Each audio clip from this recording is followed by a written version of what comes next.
All right, guys, give me just 1 second. This is YouTube Live is booting up.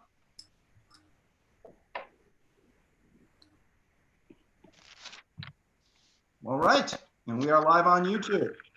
All right, I'd like to call this meeting of the Shelton Charter Revision Commission to order at 7:06 p.m. Please rise for the pledge. I pledge allegiance to the flag of the United States of America and to the republic for which it stands, one nation, under God, indivisible, with liberty and justice for all. All right, gang. Thank you. Let it just be noted that commission is here, except for Don, who might be joining us later. Agenda for tonight is we have Kate Kutosh from the Board of Education. We had Vice Chairman Jimmy Orazzetti come in and speak, and we wanted to hear from another board member from the other side of the aisle to make sure all perspectives were represented. And so we're going to start off tonight by talking to Kate, hearing her opinion on some of the ideas that we are considering. And of course, all of us will be asking her questions as we go along. And then we have Kate until 7:30, and then we're going to switch over to continuing to consider our ideas. We have 9 ideas for consideration tonight, much less than last time because we are starting to get into thornier issues. So I'm going to put less on the agenda to give us more time to talk about. Anything else you guys want to talk about tonight before we dive in? All right, seeing none, then Kate, welcome. Thank you for taking the time to come talk to us again. I know you spoke at the public hearing, but as we've evolved, kind of from the idea gathering stage now into the idea consideration stage, we're talking to a whole lot of different city officials just to get opinions on the table about what's a good idea and what's not. So would love to, I had emailed Kate the ideas from our list that have to do with the Board of Education, whether it's around structure, whether it's around budgeting, whether it's around, city Board of Education relations, and just wanted, Kate, to get your take on any and all of those ideas and anything else you'd like to talk about, and we'll chime in with questions. Okay, well, can you hear me all right? Can you hear me perfect? Yeah. Okay, great. Well, I think I know most of you at some point or another, and just for a little background, I've been a resident of Shelton for 24 years. And as a result of getting involved in PTAs early on, I've been going to Board of Ed meetings for probably almost 23 years. I'm currently beginning my 5th term in the Board of Education. One thing I'd like to start by addressing, I know when Jimmy spoke, there were some questions about policy, and maybe some people had some misconceptions or some questions about policy for the Board of Ed. 2 of the biggest roles of the Board of Education are to set policy and hire and evaluate a superintendent. There are others, but those are 2 of our biggest roles. The policy is basically the rule book for the school system, but not for the Board of Education. One of the things to bear in mind is that most policy is based on state statute, and we set our policies. We watch what goes on in the state legislature. There's a fellow with CABE, the Connecticut Association of Boards of Education, then Massaro, who I swear to God, he must watch it nonstop all the time, what's going on in the legislature. And he will pass down to us things that need to be revised in our policy. We get phrasing from Connecticut Association of Boards of Education. And there's usually, and I know this was part of the question with the split of the board about dissension in passing a policy. When it comes to passing a policy, yes, we need a 6-3 majority. But all the work on revising a policy or setting a policy is done in committee. It is a bipartisan committee with representatives from both sides of the aisle. And we have just very valuable discussion there. When the policy comes before the full board, it's already been gone through a lot of discussion. We've rarely ever had an issue actually passing a policy. Yes, there's discussion at a board meeting. Maybe someone was not at a policy meeting, needed more background. but every policy is brought to the Board of Ed for approval and then sits until the next regular meeting before final approval. And with that, I know that was one of the places where people had concerns about the split of the Board of Education. And as I said when I spoke before you many weeks ago, if it's not broken, don't fix it. I think the 5-4 split is the closest we can get to nonpartisan without actually having the no party affiliation, which would actually be my preference. If we were to change anything, as I stated back a few months ago, I still favor a totally nonpartisan election where there is one single list of however many candidates in an order based on lottery with no party affiliation attached to each name. And then obviously, if you were to go in that direction with the charter, something would need to be written into the charter as well as to how campaigning would be handled so that that was also in a nonpartisan way of doing things.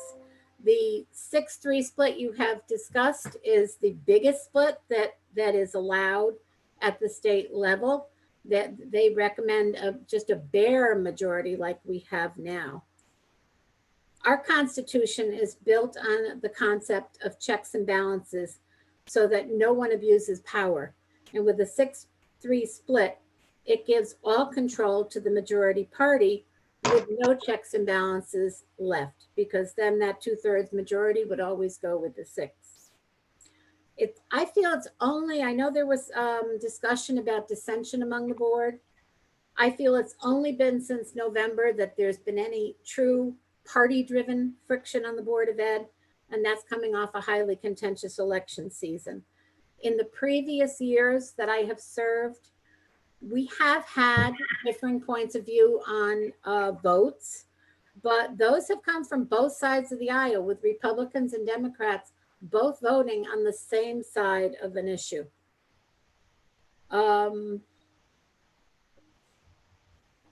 There was also a comment or a question about policy not being followed. We set the policy, and the superintendent that we hire is responsible to ensure that policy set by the board is followed. Some of the other issues that came up, you have discussed defining, it was mentioned about defining electronic or virtual participation. We and I obviously have caucused with the other Democratic members of the Board of Ed, because you did address this invitation to all of us.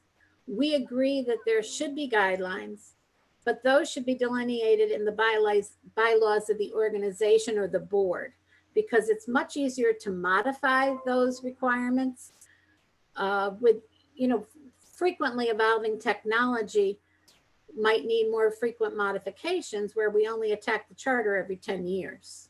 So definitely put forth some electronic rules or expectations, but within the bylaws of the individual boards.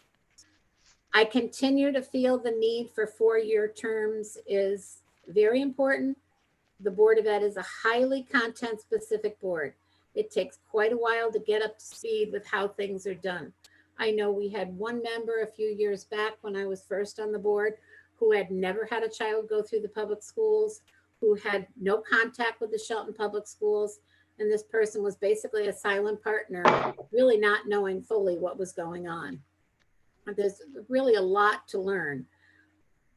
For the same reason, it would be beneficial to stagger terms so that the whole Board of Ed is not up for election or re-election in the same year.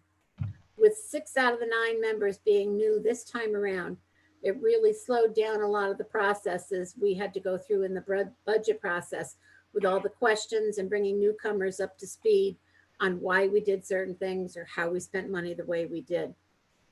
That brings us to the concept that was mentioned of writing into the charter, the concept of granting the mayor the ability to grant extensions to any boards that, due to unforeseen circumstances, are having a hard time meeting that February 15th deadline for budget submission.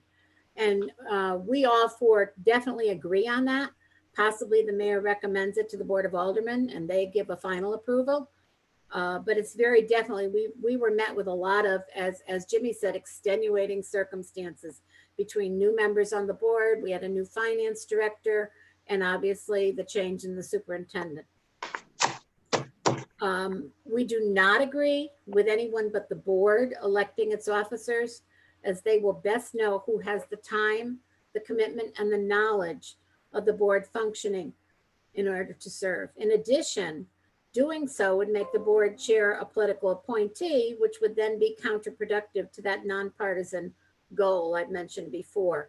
And it would defeat the purpose of any other efforts to unify us again across party lines.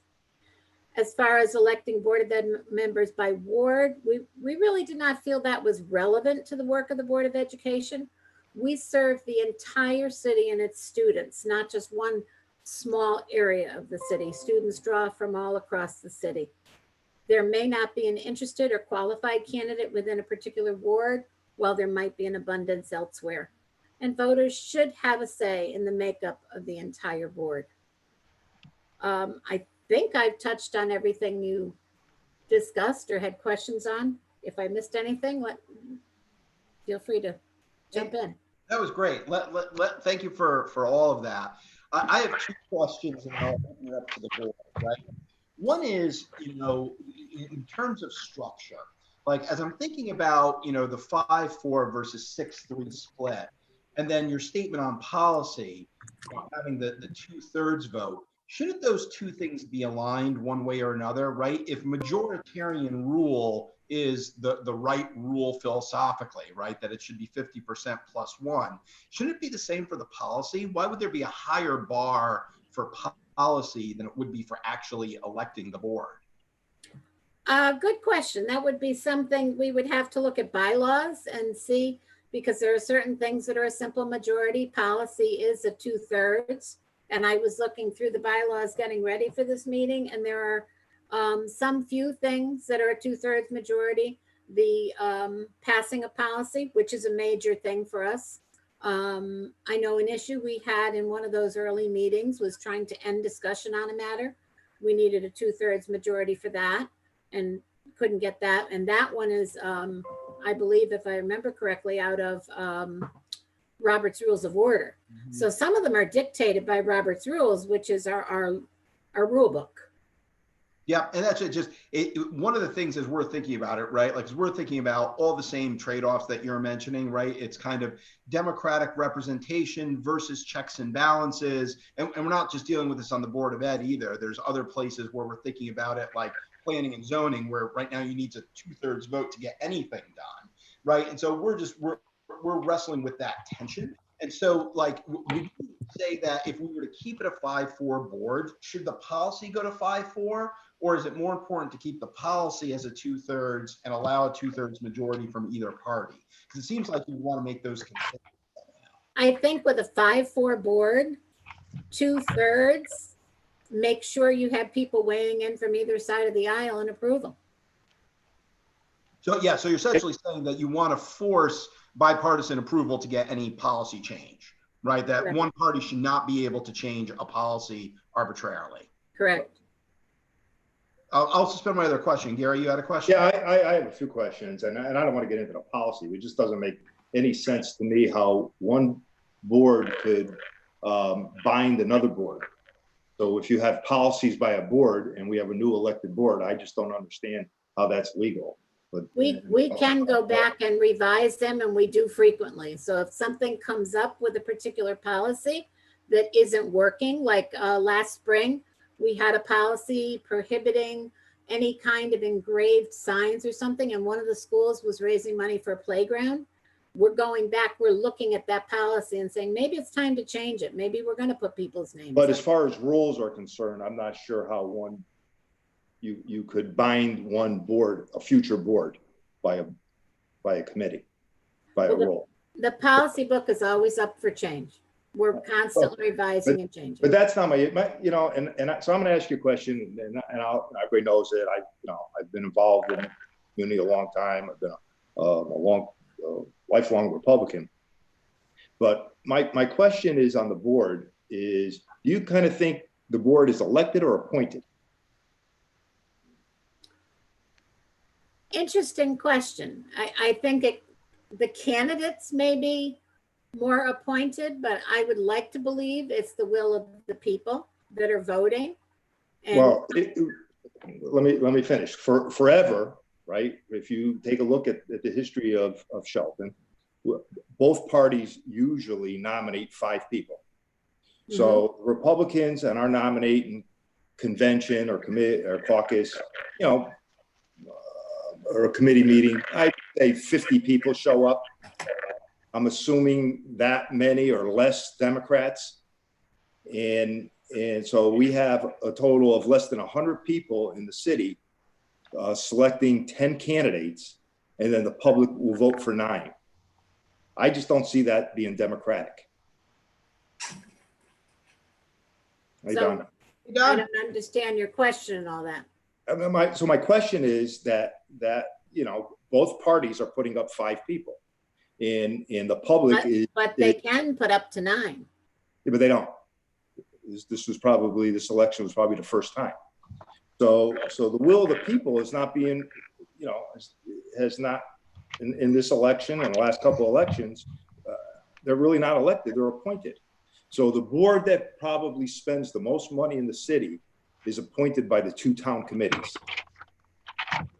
Well, then we need to get more interest in serving, so we have 9 on both sides. Yeah, but you have to write that into law. How do you do that? If a party doesn't put up 9, then they don't have anybody on it. They chose to pick up. They both chose to appoint 5 people, and it's really not a choice. The election of the Board of Education is basically being done by the 2 parties, by less than 100 people, you know, out of 20,000 voters, and I'm just not sure that. I think you're seeing that happening on many of the other boards as well. And I agree, except for the Board of Aldermen. Board of Aldermen and the mayor are elected. The other ones are basically appointed by a small group of people. And my position is that the public should decide, and it is what it is. And I know there's been a court case that just came down from the Supreme Court that said local party supersedes state statute. So I'm not sure even the 6-3 is legitimate. I think it could be 7-2 or even better than that. And you know, I'm not saying that's where we're going to go. Currently, 6-3 is the biggest split you could have. No, it's not true. Because if you went by ward, it'd be nothing. In fact, you know, doing a little bit of research, I know that there was a bill that was proposed by Senator Duff, who's the ranking majority leader for the Democrats in the legislature. And he proposed a bill last year that basically would allow that the Title IX of the general statutes be amended to authorize the chief elected official of a municipality to appoint the chairperson of a local board of education for such municipality if the budget for such board of education is equal to or greater to 50% of the budget for said municipality. So, I mean, there is legislation being debated in Hartford saying that, you know, maybe the mayor makes the choice. So theoretically, we could have, 2 per alderman, 2 per ward, and have the mayor appoint. Debated, but not yet passed. Debated, not yet passed. So I agree. But I'm just saying, so other people are thinking of ways to whether, you know, to get the communities and the Board of Ed and all these other things at least on the same page or working together. And I just, my personal feeling is that the public should decide. So we need more candidates interested. We need to run it till 9. So and I'm glad Don has joined, because I have a question, Kate, about, I'm playing out in my mind, and I have been, because I've been intrigued by it, right? Like the city of Berlin actually uses the nonpartisan approach, right? Where everybody on the Board of Education is just on a blank line, right? And it is, you know, choose any 9 of these candidates, and people basically have to pick on, they're not nominated by party. My worry about that, quite honestly, is I actually do believe in minority representation. I actually want to have, whether it's Republican or Democrat or the Working Families Party, like in Bridgeport, wherever it is, I think you don't want one party dominance over a Board of Education or any of our other boards. So my worry, though, is that by going to nonpartisan, is a clever politician would just run as a slate, probably with their mayoral candidate, and take over the board in actuality 9-0, right? And there wouldn't be R's or D's or anything else next to their name, but you can't prohibit how they campaign, right? It's a First Amendment thing.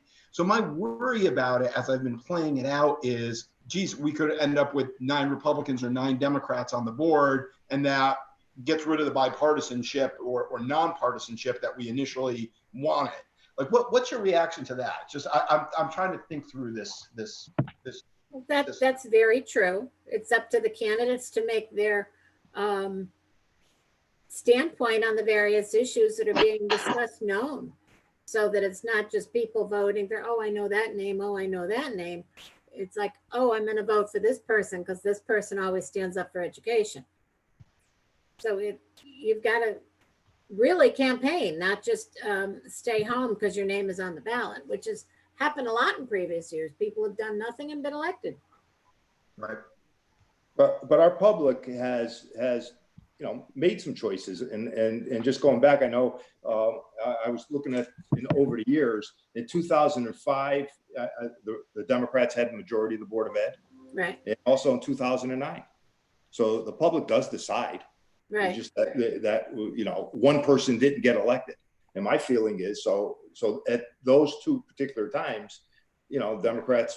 I don't remember the exact election, but proposed something. People agreed with them, and they elected a majority of Democrats those years. So Shelton's public, are not fools.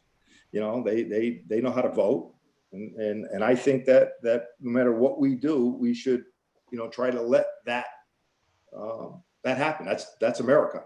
We elect our people, and we have to get appoint them. We have to get the voters out to the polls too. Right.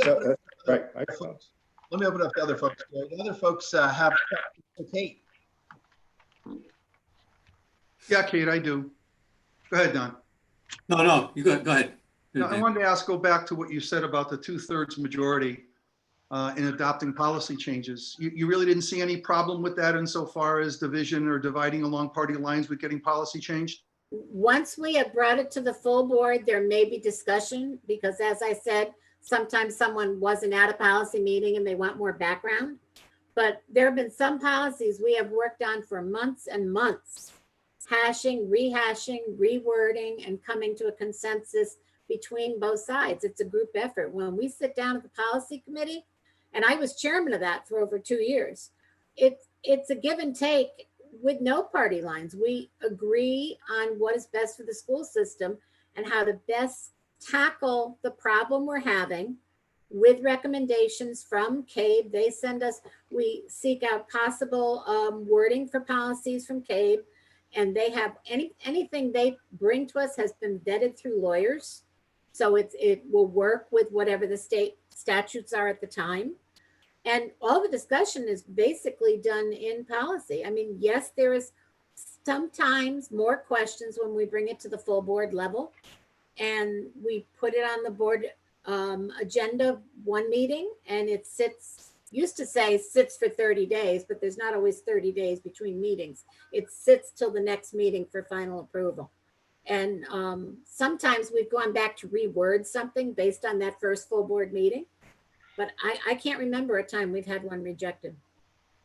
Thank you. Great. Thanks, Dave. Don, you had a question? Yeah, just Kate, what do you think it would look like? What do you think a nonpartisan election would look like in terms of drawing quality candidates, in terms of kind of elevating the whole, or not elevating the whole election? I think you're going to get some people coming forward who are sick of the whole party-driven anxiety and dissension, the whole atmosphere, say, of this last one that we had. If we had a nonpartisan election, people might come forward and just say what they feel for the school system, not worrying about what are the R's going to think, what are the D's going to think. I'm worrying what the people are going to think. And then you just get that one list, which is drawn by lottery, like the lists are now. And if, you know, your last name starts with Y and you're number one on the list, you're lucky, you know, or K or whatever. And it just works out whether it's 10, 15. I mean, you can run, I would say probably you would need to, if you were to go that route, set a number, because right now each party can run 9 candidates. So maybe you need to have a total of, okay, we're going to have a nonpartisan board of ed. We need to run the max that can run is 18, 20, whatever, come up with a number. So there would need to be some decision, or maybe unlimited decision. So, I mean, unlimited number. I think how it works in Berlin, just as an example, is the parties actually don't nominate. You have to go out and get signatures, right? So if you're going to do it with nonpartisan, I think you have to get like 5% of registered voters, and then you get on the ballot. That's basically what happened to me this year. You all know. That's right. That's right. That's exactly right. And so that does put, you know, there's a little extra burden on candidates when you're getting on the ballot. So one of the, I guess the thing that frustrated it in Greenwich, I guess it went right to the wire, was to Dan's point that they thought it did create a situation where one party could actually dominate the election. I don't know what the nuance of that was, but that was the argument, actually. Mm-hmm. I don't know if that's, I don't know if once you took it through a few cycles, I'm not sure that it wouldn't be more robust, you know. A special interest group would start a PAC, raise the necessary money, pick the 9 people they wanted, and campaign for it. So, you know, you could raise unlimited money that way. And usually, you know, that group would get their message out. I mean, that's the concern. See, because fundamentally, I don't like wards. I don't like parties either, as you know, but I don't like wards. Okay, I think wards is the wrong direction. Yeah, because by wards, no, because as I said, the Board of Ed, it serves all the students of Shelton, not just, I would not just be servicing the students in the first ward. I'm as concerned about the downtown kids as I am about the kids up by Booth Hill School as I am up by me. Right. No, but what the reason I brought that up is that the state offers that as a way of, and there would be no minority representation if you elected it by ward. That's a state law. That is correct. That is correct. And I think that the only argument for it, Kate, is it's actually with the elementary schools, right? It's actually to say, hey, if you have someone you can go to because they represent, to your point, Booth Hill, or they represent Sunnyside or whatever. I think that's the only argument. We still adopt a school. I have adopted Elizabeth Shelton School, and each of us has a school that is our adoptee that we show that special interest in. Yeah. So you're still achieving that. And I have a number of people that I know very well who are Sunnyside parents. Either I work with them or whatever reason, they come to me. I'm there's a couple of women I work with. I'm their personal board member, you know, because they have access to me. It's, you know, access is the important thing there. And most of the students are I guess it's what, after 5th grade is citywide anyway. Right. Yeah, I think I tend to agree with Don on this one, that wards probably isn't the right way to do this, but again, we're still exploring. So other questions for Kate?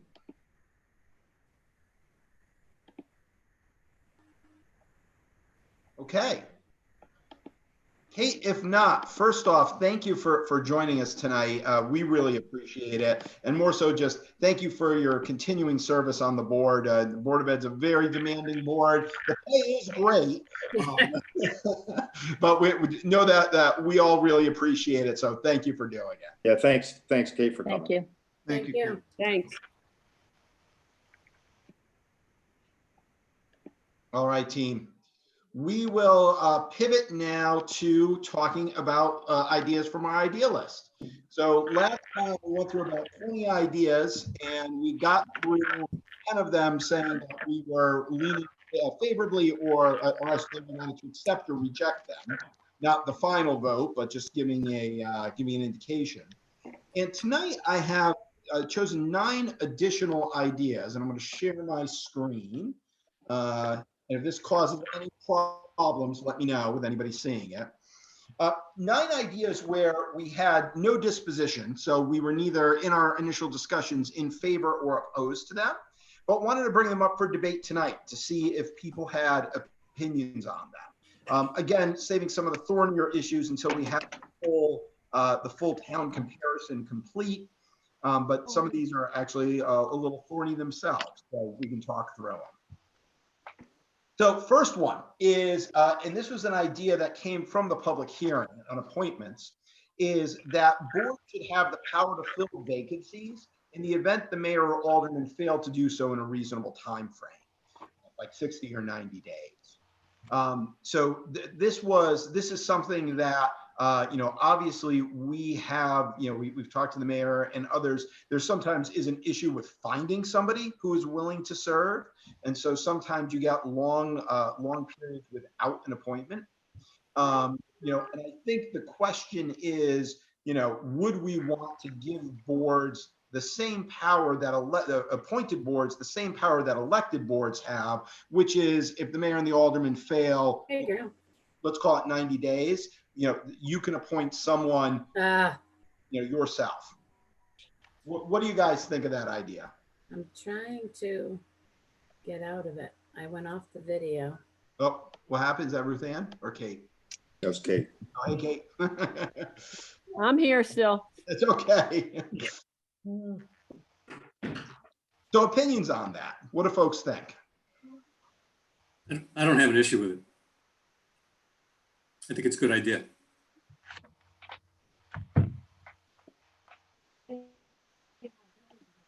Dan? I don't have a problem with that either. I thought we were trying to be consistent where we were going to change things to the mayor appoints and the board of aldermen approve. So would this be that if the mayor didn't appoint somebody, the board would recommend to him a name? Could that falls the same channels? Could be. We can do this any way we like, right? That very well could be it. That you say, look, we want to have that, single way of doing things with mayor appoints, board of aldermen fills. But if they fail to come up with a nomination, the board can come up with recommendations for the mayor. Could do that. Because we're basically saying the mayor doesn't appoint anybody anymore. The board of aldermen end up ratifying, correct? No, I think the idea that came up was you say, hey, for that mayor aldermanic appointment system that we would have for all appointed boards, this would put a time limit on it. And whatever time limit that is, 60 days, 90 days, 180 days. And after that time period, if there's still an opening, it goes to a second system where the remaining members of the board appoint. That was the idea that was proposed to us, but we could change that, right, Gary? Well, so maybe they could appoint after a period, and then the board of aldermen still have to ratify. Could do that. Could do that. What are folks' reactions to that?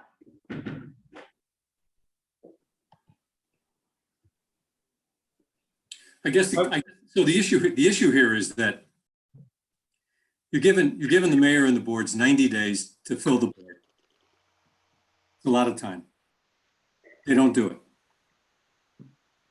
I don't see any issue why a commission couldn't, meeting the minority representation guidelines, I couldn't see why a committee couldn't appoint a fill. 90 days is plenty of time. Has it ever been a problem? Just going to ask that. So I think I have the note here, and I'm not going to remember all the testimony. The note here was, yes, an issue, right? That this has been an issue on certain boards. And if I remember our conversation with the mayor, it was largely because sometimes you don't have somebody willing to serve, right? Right. So that was that was kind of the issue of why I said if there's a lag for that long, that's probably why.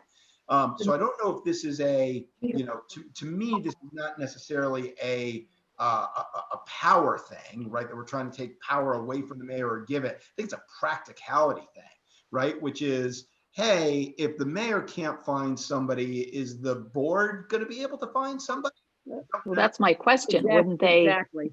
Yeah. I mean, if it's by the party, if the party's got somebody to nominate, they're going to put them up, right? Yeah, no, this is for boards that aren't nominated by the party. I mean, Right. No. But I mean, if the board is going to be filling the vacancy, right? It's not going to come from a member. It's going to come from that party, right? They're going to find a candidate to fill that vacancy. Yeah, It's not just going to be, one person on the board that says, oh, hey, my friend's interested, let's bring them on. right. And I think the difference means that this would not apply to the elected boards, only the appointed boards, right? So P and Z, Right. well, those Right. are all elected by state statute. No, I understand that, but still, it's the same premise. Right. Yes. like the Parks and Recreation, we could use that as a board. If there's a vacancy there, they may know somebody that wants to do it. I just think we should have one group ratifying it. So they would be able to put it on the agenda, and the Board of Aldermen would have to act. Gary's position to me seems reasonable, right? Which is, I think it blends the best, right? Which, Don, to your point, 90 days, plenty of time. If you can find somebody, let's open up a secondary path, which would be that the board could nominate, and the Board of Aldermen will have to ratify. I just thought we were going to try to stay consistent with the appointments. Yep. No, Gary, it's a good point, Gary. And I actually think having that, like, just thinking it out, continuing to have a check and a balance. So not allowing, I'm on Parks and Rec and I want to bring on my neighbor, right? They still have to be vetted by somebody. The Board of Aldermen is still vetting them. So I like that idea. I like the idea of after 90 days, mayor doesn't appoint. The mayor can still appoint, but so can the board. Or the commission, and whichever one appoints first. Yeah, you recommend is really what the word is. Appoint and right. So there's a difference between recommend and nominate, though, right? Like nominate would imply the Board of Aldermen has to consider that. Recommend would be, hey, we give it to the mayor, and it's up to the mayor whether he passes it along to the Board of Aldermen or not. No, then I like that you nominate. The nominate, right? Because then it's going to be filled. Then they have to act. Yep. Up or down. Yep. Yeah, but so that has to be conditioned upon approval by the Board of Aldermen, because right now it just says boards should have the power to fill vacancies. That's pretty strong statement. They have the power to fill them. Right. That's why I'm typing in real time here what I think we're saying. So you give the mayor 90 days to appoint with Board of Aldermen approval. After 90 days, if there is no nomination from the mayor, the remaining commission members can nominate a candidate for consideration by the Board of Aldermen. Board of Aldermen still has to approve. That works. Seems reasonable. And after 90 days, the mayor would still be able to nominate, right? It's not that we're taking the mayor's power away. It's just now there's two sources of nomination. Right. That's good. And so thinking, and I always want to think through the corner cases here. So there's a corner case of what happens if we go past 90 days, and now we're at day 100, and the mayor finds somebody, but there was a house. Both nominate. Is it just that, hey, Board of Aldermen's got to pick one of them? Two nominations, you got to pick one, or how does that? Yeah, I don't remember who was in the house story, but I remember that. If there's two, if we nominated two people, then the board would select one. Right. Yep. So the 90 days is just for the recommendation to the board, is that right? Right.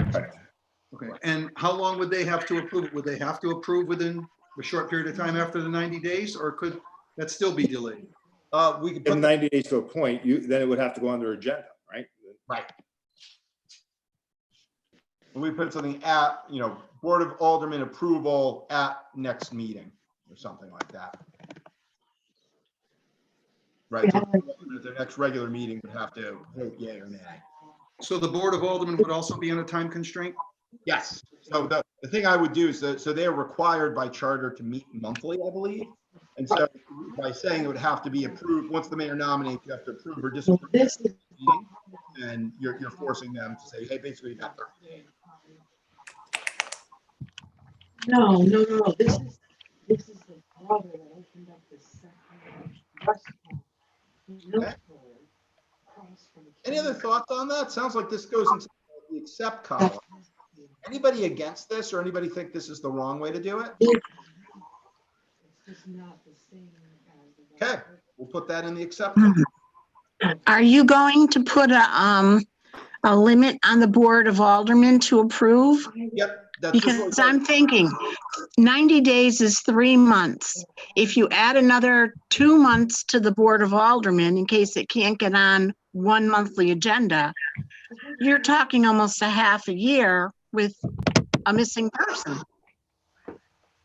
Yes, it's a long time. But I think I want to give, I wouldn't want to give the mayor 60 days. A quarter or 3 months seems reasonable, right, to me. I don't want pressure on them.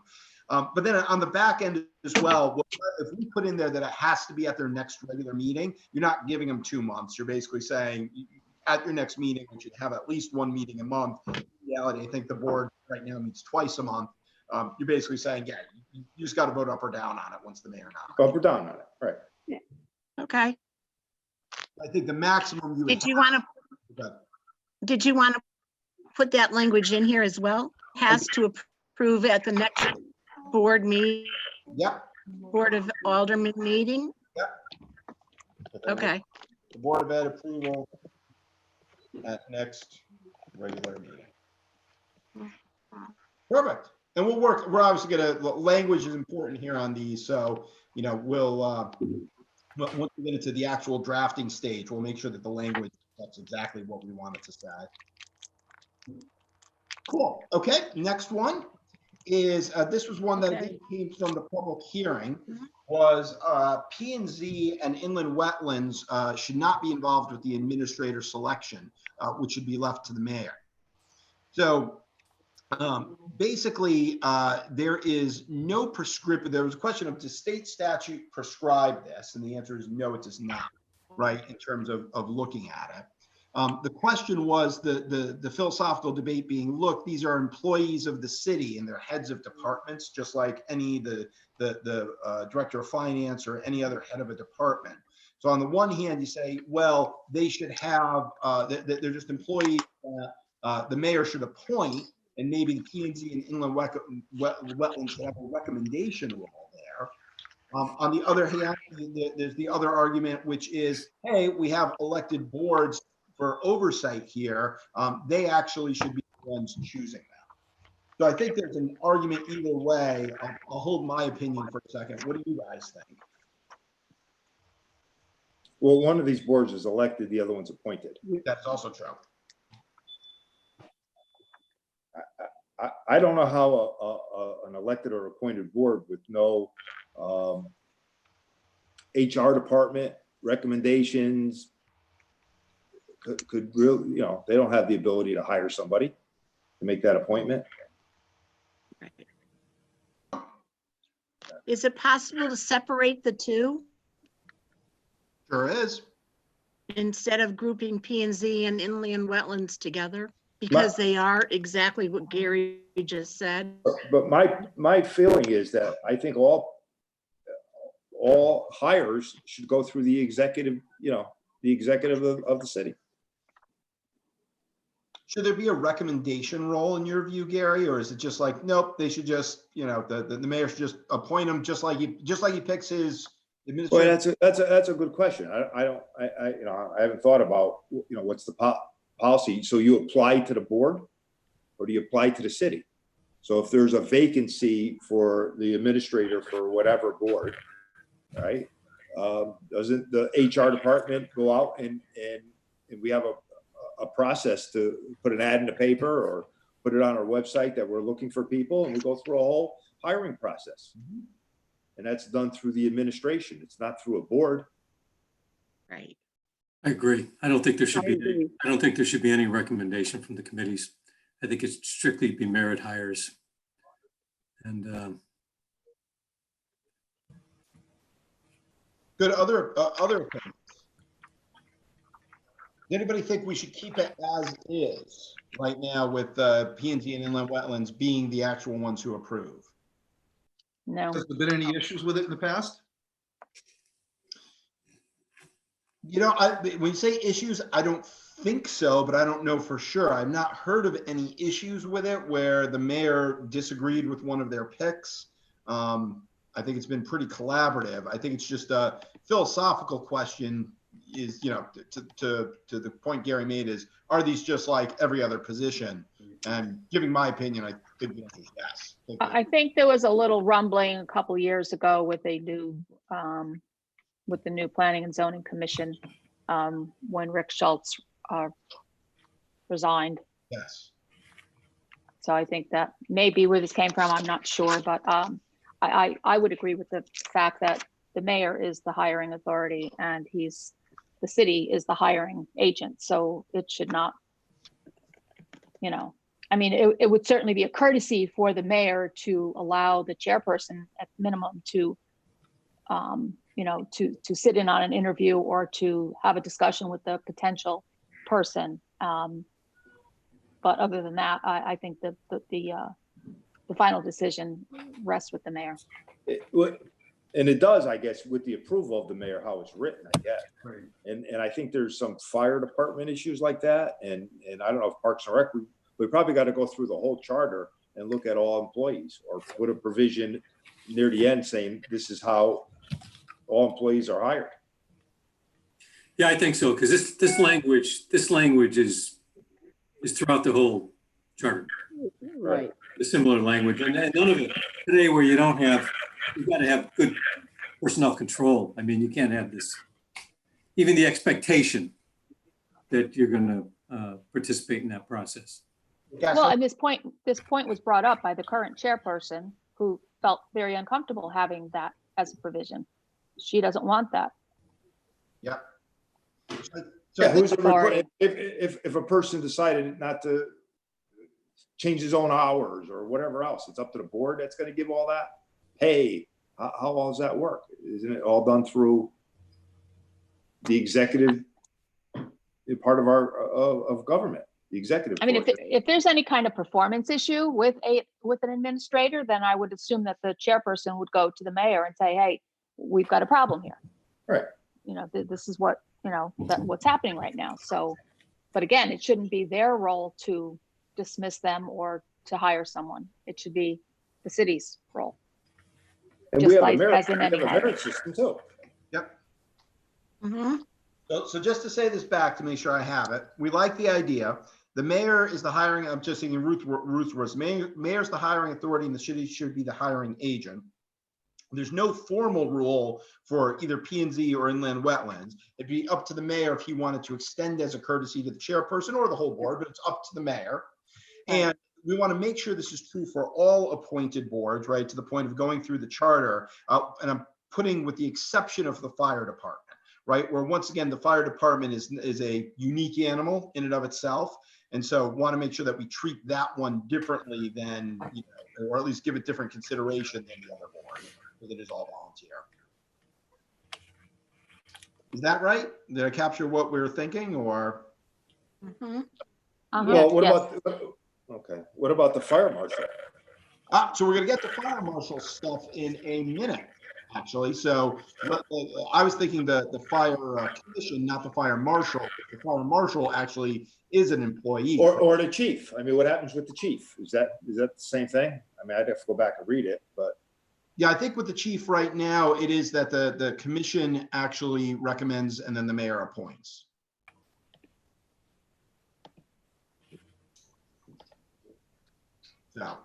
So good. So we will put this as an accept for now.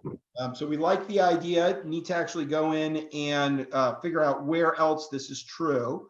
But we're going to put that in the accept pile for now. Okay. Cool. Now we go into a bunch that we actually haven't talked about yet. So these are ideas that came up in some of our interviews around the budget.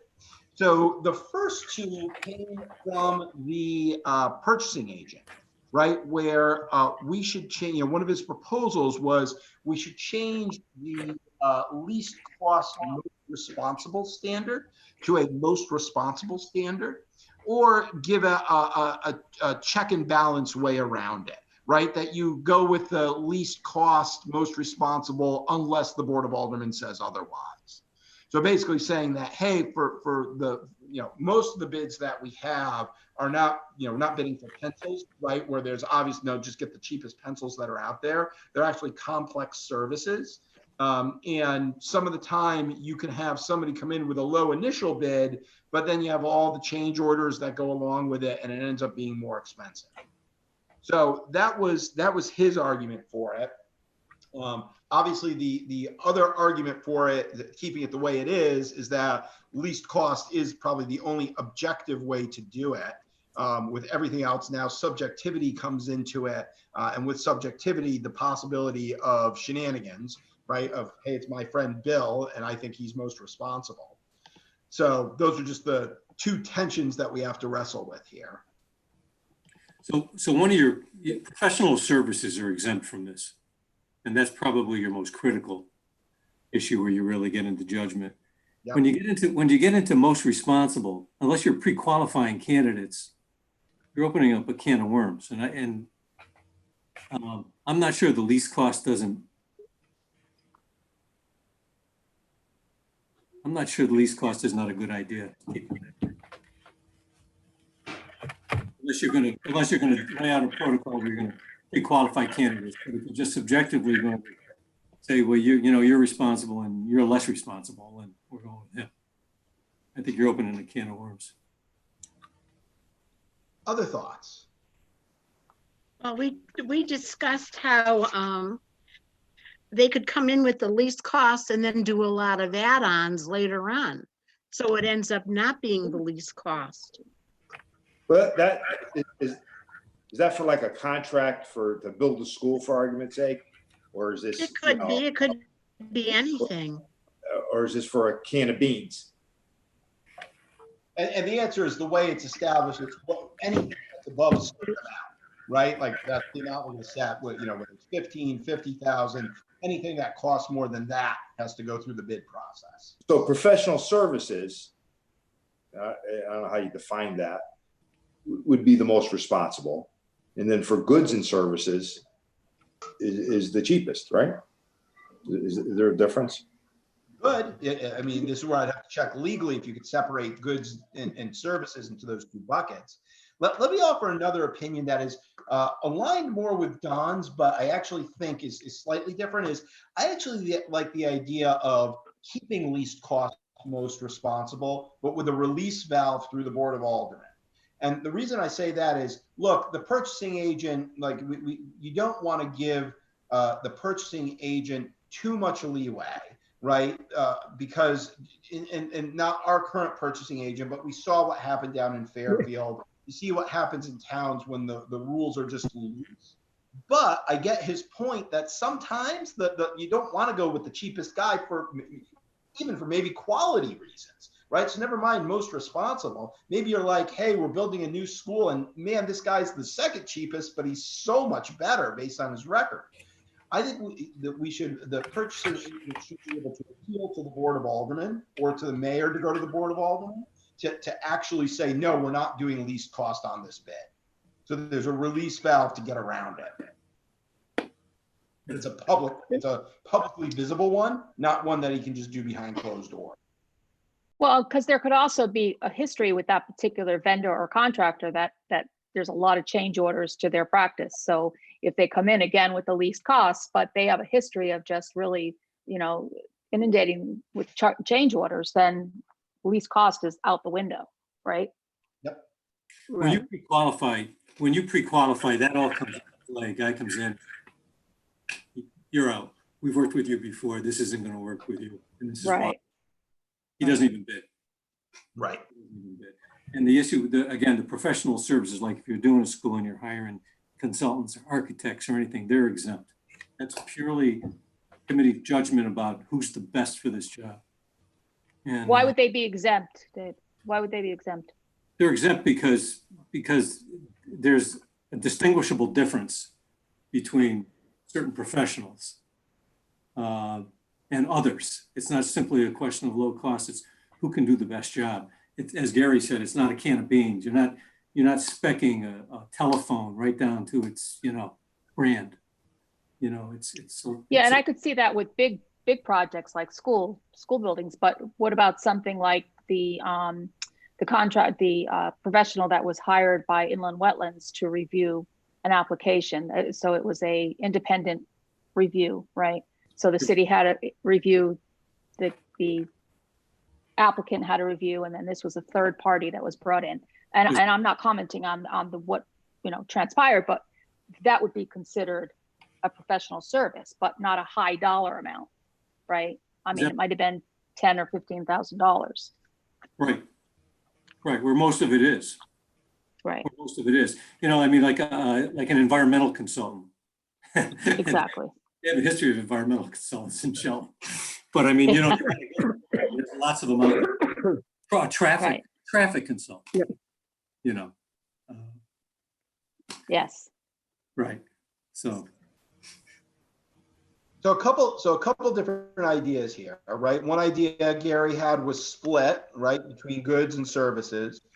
We have the idea to give a check and balance way around it, or we could just get rid of least cost entirely. Do people have a preference of which path to take, or should we do more exploration on other towns? Like, what do people think? I think it's up to us, and maybe we don't need that word responsible. Maybe if you want to use a word, maybe complete, so you don't have on all those changes. I don't know. What I don't know, Dan, and you may want to talk to the mayor again, or John Anglace, is how do we really do it now? Yeah. I mean, if we needed a lawyer for something, you gonna go out to bid on it, or you gonna interview, or you just take recommendations and you try to get somebody that's qualified for the task that you need? Again, the professional services are already exempt here. Okay. Right? They're not even part of the equation here. I like keeping least cost, but I like your idea, Dan. I think that's a great control. So let's get some more information here, right? Let's just keep this one as no disposition. Okay. Right. Let's get more visibility into how we do it now. We've got the ideas of split. I don't think anybody's in favor of just totally getting rid of least cost, right? Right. No. Right. Yeah, that's an option. So I think we got the idea of splitting them. I think we got the idea of appeal to the Board of Aldermen. But let's just get more visibility. I'll ask the purchasing agent again just to give us a little more description about how we're doing things now, right? Like, I think if I remember correctly, so the number of bids per year was around 30. If I'm right, and my memory may be failing me, right? We're not talking about hundreds and hundreds of bids here. We're talking about a couple dozen. So good. So I'll take that as a to-do to go back and get more information. Why is it responsible rather than qualified, like most qualified? The legalese here. I don't know if responsible is a legal term versus qualified. Don, do you know? I don't. I'm not sure I've ever heard most responsible, but I'm not sure I've heard qualified either. I can't remember what the term was. Where did most responsible come from? It just seems like a strange term. Legal term? It does. That's what I said. Change it or get rid of it. Most responsible we don't need. Yeah. Okay. Here's another. Good. Anything else on that one? Otherwise, we'll keep that in the open pile and I'll get us some more information. All right. If not, the next one. Should we change the notification requirements for quotas and bids? For example, putting it on the website rather than forcing it to be published in the paper. Do we know if there's any case law around this? I do not. I don't know.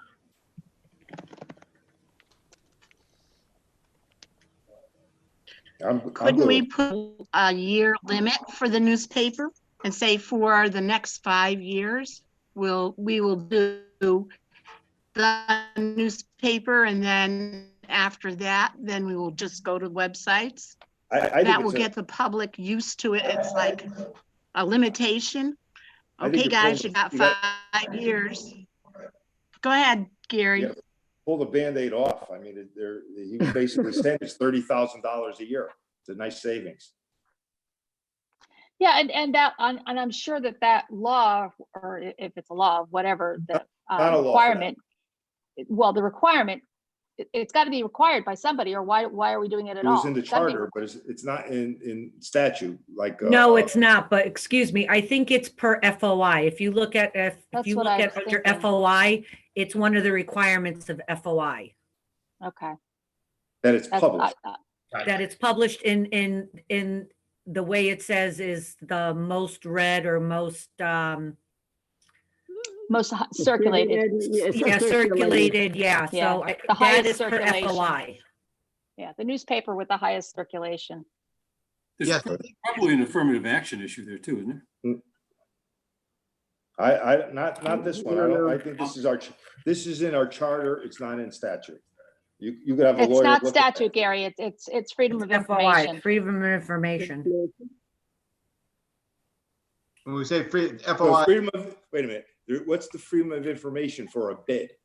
It's not a meeting. It's not a board. It's not an action that anyone's Right, taking. chance to change. It's going out to bid, which I It could think. be affirmative action. That it could be. so I think there's a broader question here is, does anybody require this? Are we like, do we have the right to change it? Right? Because if it is, All towns do it. All towns and cities do it.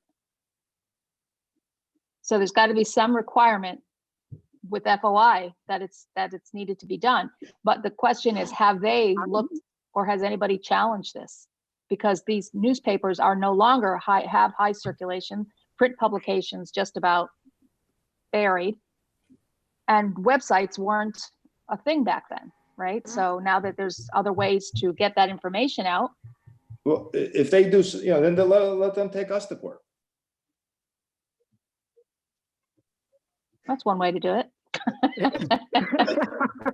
I think the $64,000 question is who is forcing us to do this, and what are our degrees of freedom, right? So I think that's what we just need to do a little bit of research on. Okay. Because Dan, when I go into the office tomorrow, I have things from Freedom of Information. I'll scan it and send it over to you. Awesome, Sophia. Thank you. Appreciate that. Okay, good. So we'll get more information on that one. This is another new idea that came up. We were almost joking around the COVID crisis, but it's something we're talking about, right? We were talking about it the last day we were live with the referendum. Is there some form of a state of emergency clause that we need? And we had talked about it in the context of bonding, right? If the city needs bonding for some form of an emergency, that we can do it without referendum. But I didn't think very deeply about this, so forgive me for thinking on the fly. But like, do we need a state of emergency clause for anything else in town? Is there emergency power the mayor needs, whether it is even thinking about COVID, right? Like, could the mayor order people to stay in place, right? Like, but don't know, right? Or does state statute already address that for municipal CEOs? Don't know, but I thought it was an interesting idea we might want to consider. Well, I'm thinking maybe of closing the schools. Maybe he needs to have the power to override schools being open. He should, without the Board of Ed having to meet and vote, he could say no. If it's a state. I thought schools are all governed by state statute. And I'm closing them.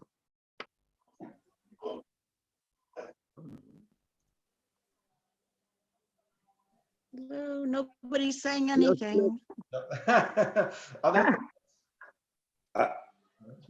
thought that school, anything with education is state statutes.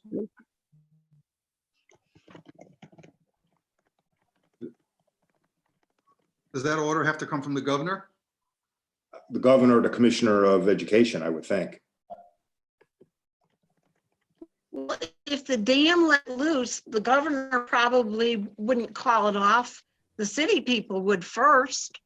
Well, if there was a fire or something If some, for a day you or know, something, I'm not I sure. just think we need executive power so the mayor can call the shots if it needs to be. Yeah, I think the question, I want to look at here is, do other towns have this, right? So I didn't look for this yet. Do other towns have this, right? Because my question is, like, is this really necessary? I don't know, right? Like, so I'm trying to think of the scenarios where it would be, right? Like, where is state government not going to act, but we need action in Shelton, right? It's not going to be something as big as COVID-19, right? That's going to be a state response. But is there something more localized that would require mayoral leadership on this beyond regular powers? Don't know.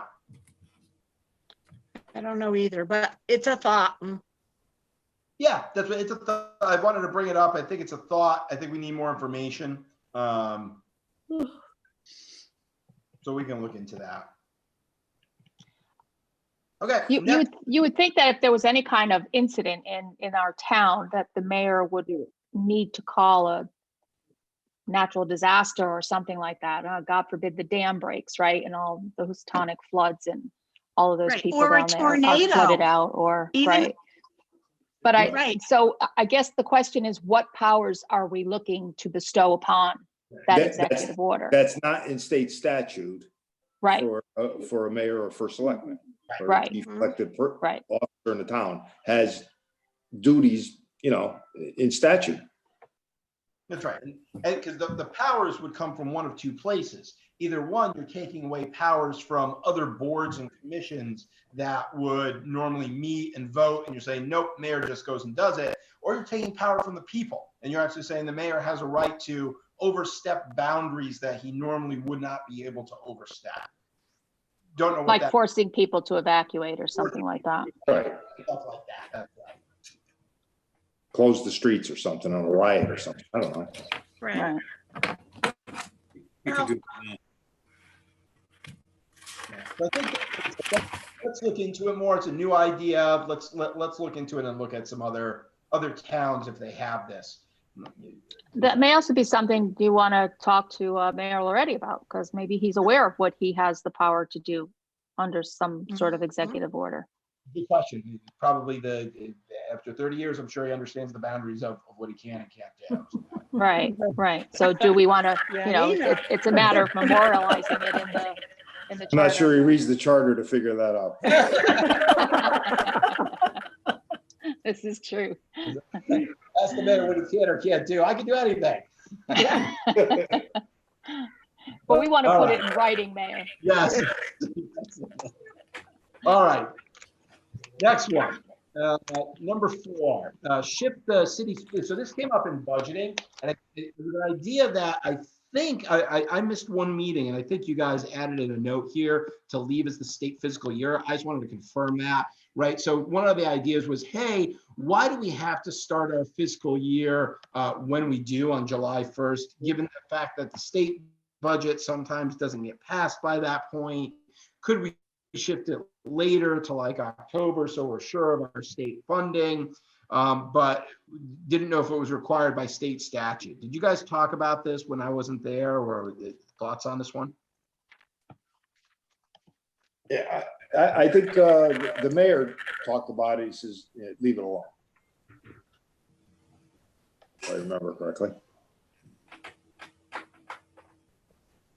Yeah, is anybody hot to trot on this one, or is there any?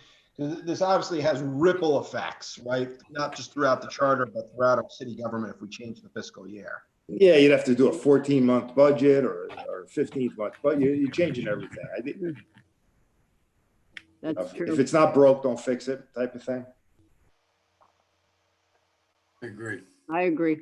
Okay, anybody in favor of this one before I put it in the reject pile? Yeah, reject. Okay.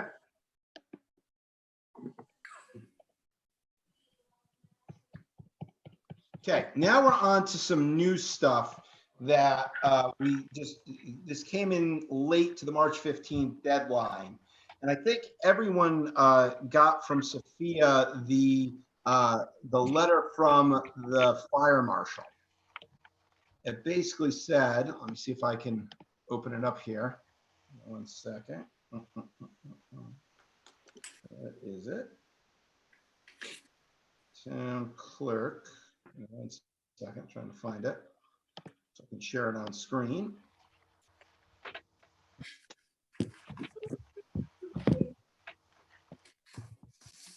Do you remember when you sent that today, Sophia? Trying to find It came from TC office and it was around the time of the, Got it. I want to say morning. Yep, got it. Let me share that. Give me 1 second.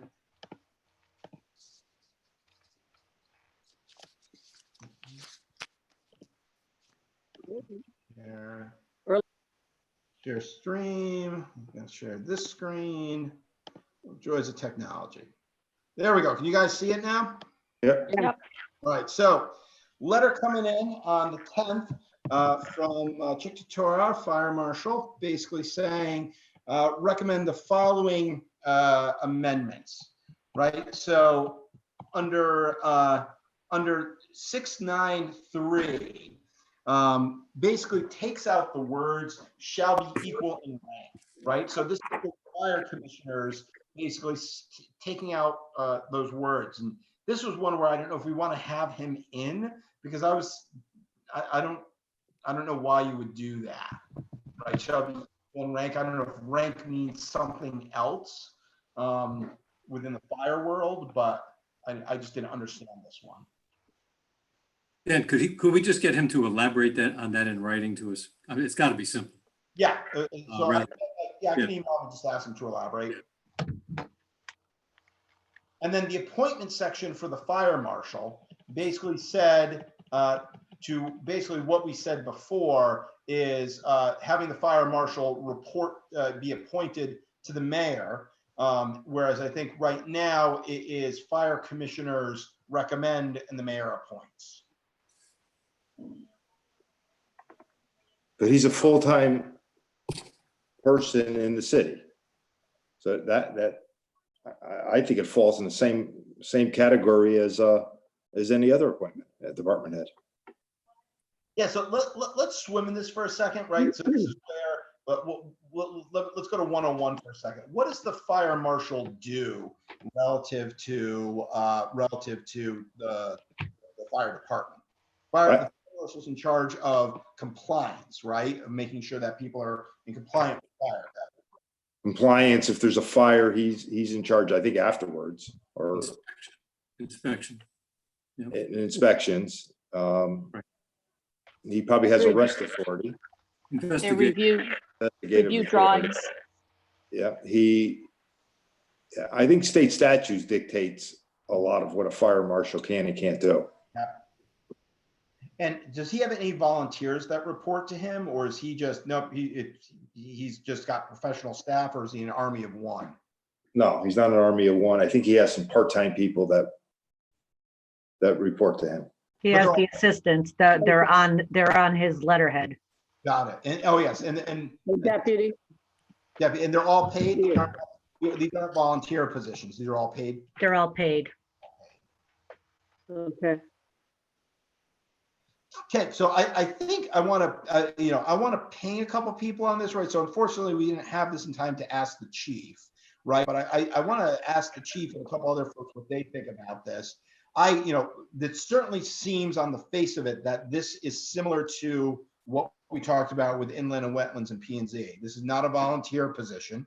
We're not talking about the guy who's going to command a bunch of volunteers. We're talking about an employee of the city who's serving a state statute function.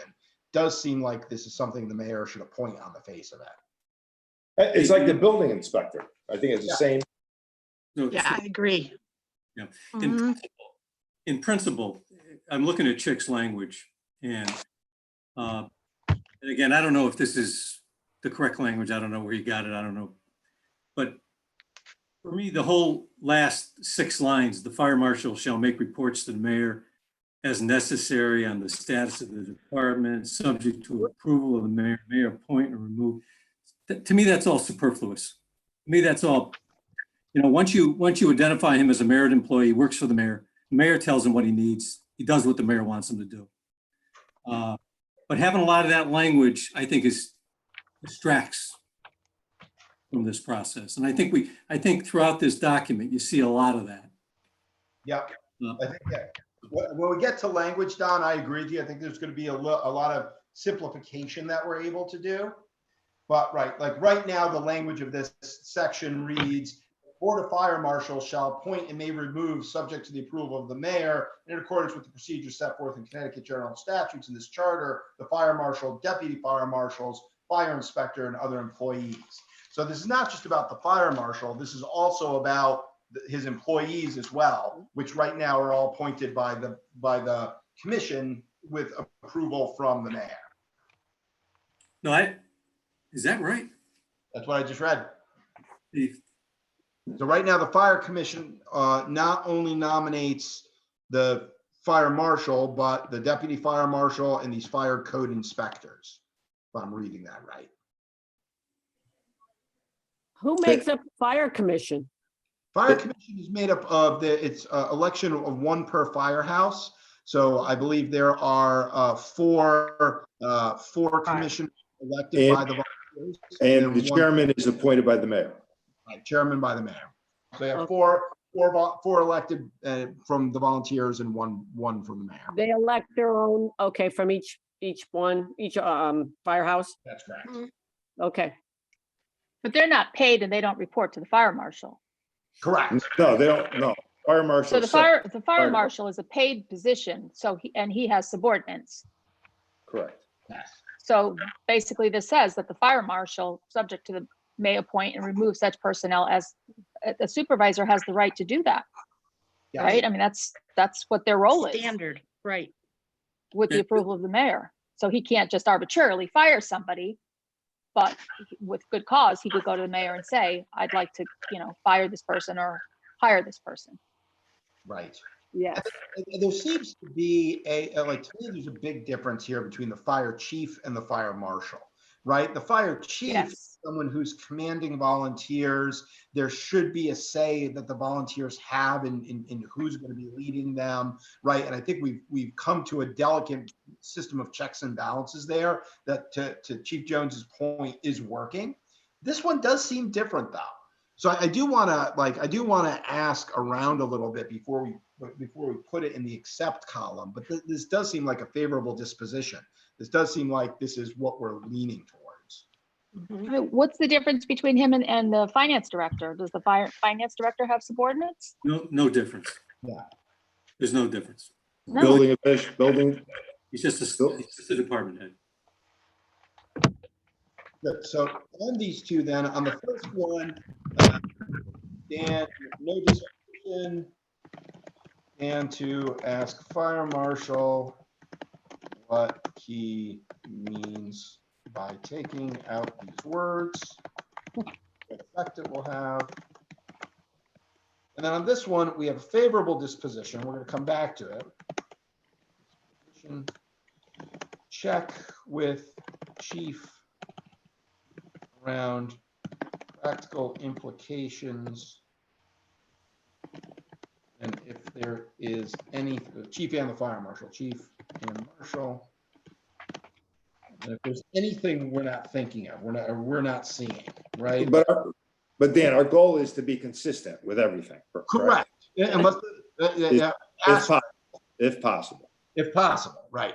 So consistent as much as we can be. That's why I'm in agreement. I want to make sure, so this is, I like Chick a lot as a person, but obviously, he's the fire marshal, and I want to make sure, is there an opposing viewpoint to this? Is there would the chief, if he were here, say, yeah, but you guys don't get it. We work closely together, and in order for the volunteers to work well with his staff, there needs to be a good working. I don't know. I'm making stuff up, right? But I basically just want to ask questions before I put it in the accept file. Is the fire chief a paid position? Fire chief, yeah, stipend. But Stipend, that's but not an paid. employee. Well, I don't know how you. I don't know. how you classify that. I don't think he has set hours. But it's not like, it's not a full-time job, right? If he gets a stipend. Right, it's a stipend, it's not his full. But the fire marshal is not, he's neither an appointed or an elected position. He's a city employee, correct? Yes. That is correct. So why is that even in the charter? The honest is, my guess is it was part of the delicate balance between the fire department and the mayor that was formed in the last commission, right? Okay. This was the fire department in 2012 was probably the number one topic, and to Fran's It was. it came, yeah, that's right. Ruth Ann was here for that, right? Ruth Ann, you probably know better than anybody. Yeah, I think this is just somebody's looking for more power. That's my impression of this, and that's what they tried to get away with the last time, and they're bringing it up again. And that's why with this one, that's why I want to ask questions, right? Like I just want to, before we put it in accept, I want to just get, like, if everyone, like we all just had the same reaction was, yep, that makes sense. If everybody else has the same reaction, then yeah, okay, then what it looks like is exactly what it should be. When you start looking at, everybody knows the big difference legally between shall and may. Yep. It's like when you start reading the charter, it says shall a lot of times, says may other times. Right. Yes. The only sentence in the old language that I'm curious about is where it says the marshal shall work closely with the fire chief in implementing fire prevention planning, site and plan review, and plan safety within the city. And only in that, if there was going to be some vestige, once you make the cut and you turn them into a department head, if there was going to be some vestige, that would be it. You want to maintain that link, that kind of preemptive link to make sure that you're affirmatively saying that these two departments should coordinate to some degree, Did we have emergency that is it Mangione? Maglione. Did we have that? Did we have that position the last time the charter was done, or is that a new position? No, that was I'm done. wondering. It was done the last time the charter was done. It's in the charter. I don't recall. I just saw it. I don't recall him being brought up at all. So you would think that if there's going to be some sort of a collaboration, that he would be involved in that somehow as well, right? Well, I would think Who is he? the EMS director, the emergency services director.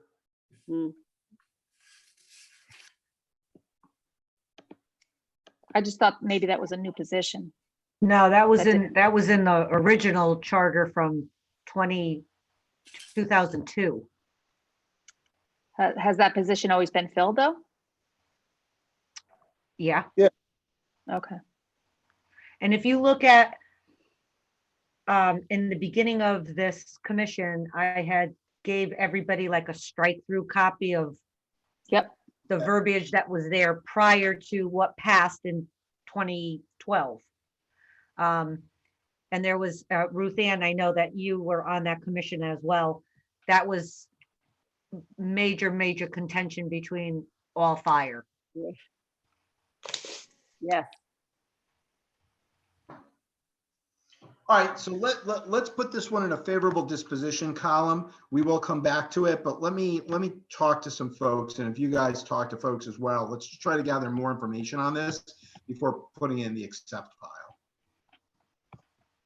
All right, last one, and it's half cute but half serious, is one that I noticed in a couple of other charters in going through them. They actually have a preamble.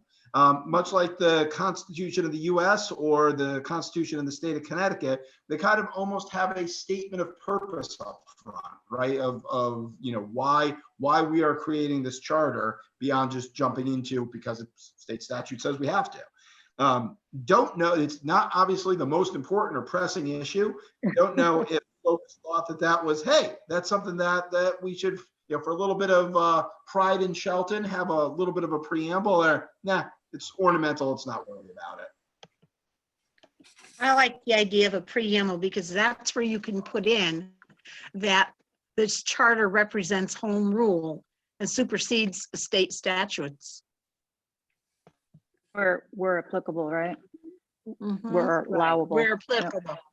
Yes, exactly, Ruth. Other thoughts? Dan, you have a few samples of, so we can read them or something like Yeah. that? I'll send them around. I'll send you, I especially like Danbury, but I'll send a few around. Okay. Okay. I'm favorable disposition. Obviously not the most pressing, No. Yes. but good. So going back then tonight, so we had 2 accepts back from the appointment world, a couple where we needed more information, 1 reject, and a couple more favorables, but a lot, again, a lot where we need more information. So we'll go back and try to get that for next week. So for next week, we should hopefully have some of the other ones where we needed more information come back, as well as we can get a little more information on these. And then I'll just take the next set of recommendations and we'll keep chopping wood through. Sounds good. What do you think we're going to be working on next week, Dan? You have any idea? Let me go to the full list. One second. Here's a full list of ideas. So let's talk about where we are on the playing field. So in appointments, we've done 1, 2, 3, 4. Right, 4 we still have open. We still have this because we wanted just to triple check with John Angles before we put this in the accept pile, and I just haven't gotten a chance to talk to him yet. Then we start to get into some of the things about term lengths that we need to talk about, right? So P&Z and Board of Education, do we want to standardize across all the appointed boards? We'll have to talk about those. Library board, right? Should that be 6 years? So we can get into the terms. Let's see. We talked about these 2. We wanted to get more information. Then we start to get into the harder issues. We have the Board of Education stuff that we need to talk about. Board of we talked about these tonight. We talked about these last time. State of emergency. Right. Hey, I have a question for Ruth. Just, looking up on some of the planning and zoning statutes. It talked about, remember we were talking about the 7 or the 5? Yep. The 7 was for planning commissions and not zoning. But they meld them. You can have the statute talks about the planning commission. 819 applies to combined planning and zoning. 819, which is a statute for planning commission, not zoning.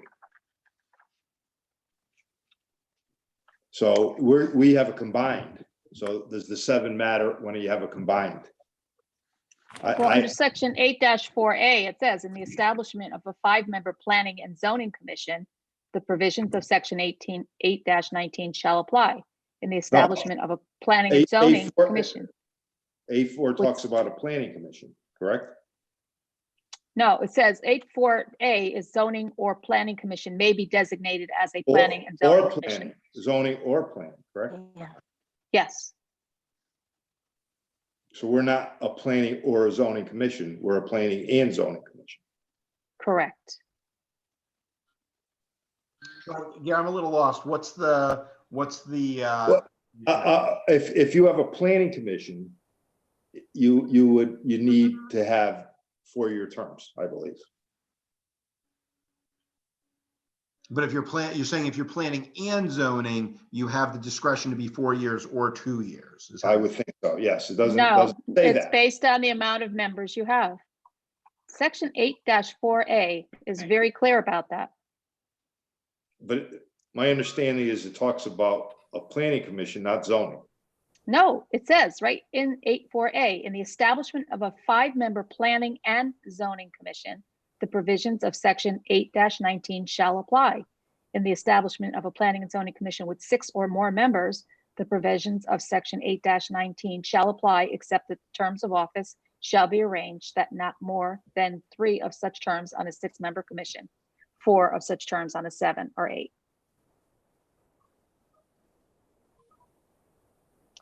So my question on some of the legal counsel that at what point are we going to seek that counsel out so that we're not spinning our wheels on things that are going to be fruitless, Yeah, so I think such as this.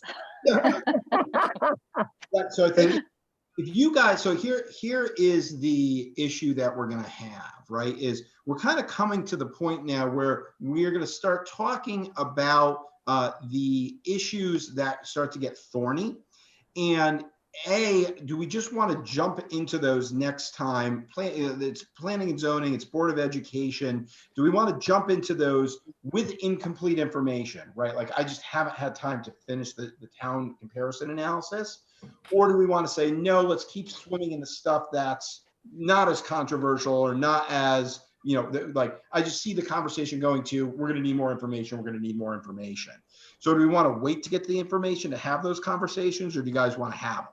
I think you got to have them, Dan. Otherwise, you're spinning our wheels. I mean, I know you're trying to go through as many, but to me, this is an important situation because my personal opinion is we should elect everybody on a 2-year term. Yeah, I don't agree with that.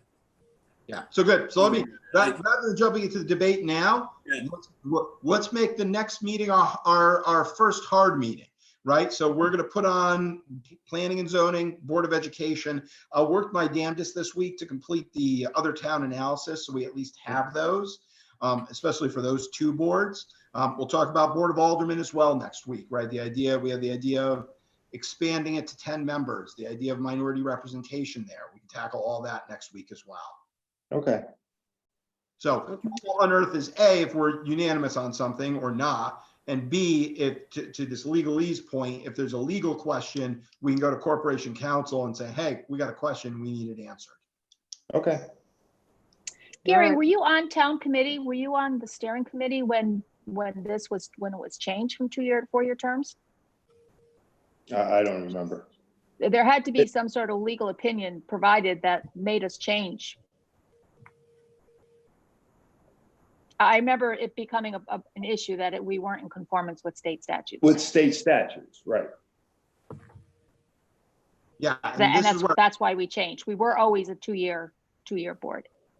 Yeah, it used years ago it was 4, then it went back to 2, and then someone said, it needed to be 4 staggered. Right. So my question is, who was that? Was that legal counsel? I don't know. I don't know the answer to that. I was just told you're going to run for a 4-year term. And run for a 4-year term. Yeah. I mean, even in other towns, right? The other towns I've analyzed, they're all over the place, right? They go from 2-year terms to 5-year terms. Right. It has a 5-year term. And so like, what about our structure forced us into a 4-year term? I don't know the answer to that. Yeah. Well, my feeling, it's home rule. And if you follow that, then what we decide becomes the home rule. And that's what that court case was about. Yep. Home rule. Well, good. Well, let's rather than starting the ad hoc debate tonight, let's do this. Our agenda next time is going to be the hard topics, right? So I'll send it out in advance so you guys can see it. But it's all the ones you expect, right? Structure of Board of Ed, structure of planning and zoning, structure of the alderman, terms, what the term should be. We'll start tackling those next time. And I will try, I am, about halfway through on the town comparison. I will try to push my way through it and get as far as I can with it. Thank you very much for doing that, Dan. It's going to be helpful for us. I don't mind doing it. It's actually funny. It is the biggest problem with me finishing it is actually just COVID. You would think being home, I'd have all the time in the world. Being home with a 6-year-old, not so much. No. I think we're all busier actually working from home. At least I am. I agree, Ruth. Well, I have to say, I wish I was working from home, but I'm in there by myself all day. So Ugh. Well, everyone continue to be safe. You know, Gary, go ahead. Hey, Don, Yeah. Andy Lukanich, I hear, is pretty sick. Oh, What's the issue, do you know? Is it Yeah, the issue of the day. Oh, God. is he home? uh-oh. He's in a hospital. Where is he, Oh, Griffin? boy. So I don't know which hospital. Our Sad. thoughts and prayers go with them because a rough situation once you get to the hospital. Who was that you said? Andy Buchanan's. Oh, okay, I don't know him. He's been in the school system for a very long time. Very nice guy, hard worker. He had major heart problems a few years ago. He was at Long Hill when I was there. Well, our thoughts and prayers are with him tonight as he hopefully makes it through this horrible disease that we're all facing now. Well, on that downer of a note, Gare. Good discussion. Good discussion. Tonight, and I will entertain a motion to adjourn. So move. So moved. Motion by Second. Ruth, second by Darlissa. All those in favor? Aye. Aye. All right, guys, be all right, safe. guys, okay, stay safe. Here, guys. Monday. All right. Good night. Bye-bye.